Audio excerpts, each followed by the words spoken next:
waa illustration ay soo saareen London News 1923 March sida ka arkaysaan halkan.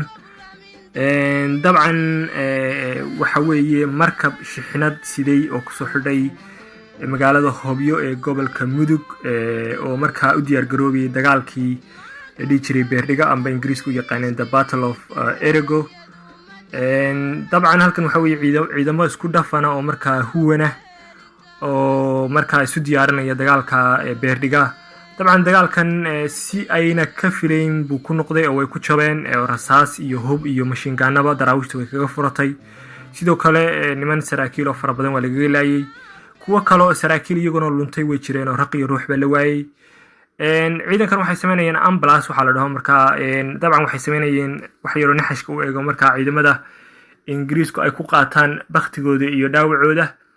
dabcan geelan aad arkaysaan waxa laga soo dejiyay sidoo kale magaalada Hobyo saad arkaysaan Hobyo weeyaan oo markaa maraakiibtii Ingiriiska ee dagaalku ay soo dejinayaan.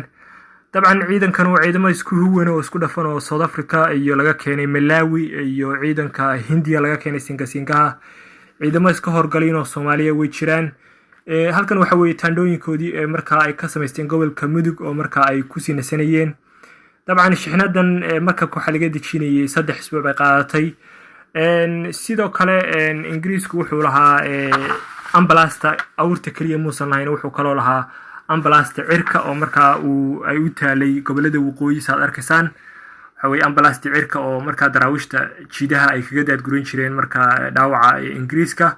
sidoo kale wuxuu lahaa cusbitaalkan waxa weeye mid specifically oo cusbitaalka isolationka ama garanayay quarantine-ka loogu talagalay oo markaasna ku yaalay sheegay gobolka Mudug waqooyiga gobolka Togdheer baan laga raadnahada oo markaa ku yaalay meel la dhaho Laaso Dhuure saad arkaysaan magaalada Laaso Dhuure oo markaa gobolka Togdheer ah. sidoo kale halkan isna waxaan ka fogeyn taliskii weynaa ee markaa ciidamada cirka ay deganaayeen iyo sidoo kale saadkii Ingiriisku oo ahaa oo hospitaal weyn ku yaalay. markaa isna waxa weeye cusbitaal kale oo ku yaalay waqooyiga oo markaa saad arkaysaan cusbitaalkii isna sheegay ciidamada Ingiriisku ay lahaayeen.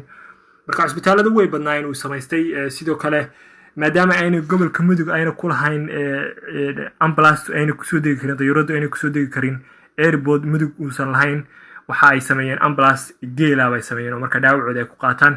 laakiin gobolada waqooyi waxay lahaayeen midda geela iyo sidoo kale kuwan dayuurada way lahaayeen. maxay adiga kula tahay?